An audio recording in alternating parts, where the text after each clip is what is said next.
Most organizations don't get into trouble because of bad outcomes. They get uncomfortable later because they can't explain the decisions that were made. I work with companies whose operations performed well. There were no incidents, there were no failures, there were no headlines. But 6 months later, a board member or a regulator or the media comes forward and says, hey, who decided that? And then suddenly, everybody that was involved in the incident, they recall it differently. Not because they're trying to be deceitful, just because they recall the incident differently. And that's not an operational problem. That is a governance gap.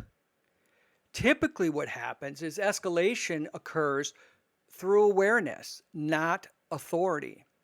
And risk is assumed and accepted implicitly, not intentionally. And of course, then accountability becomes only clear in hindsight. If you're a CEO, your exposure doesn't just come from bad outcomes. It comes from decisions that worked but can't be justified or defined later. That's the space Sentinel Command Group works in. Not fixing operations, protecting decision ownership.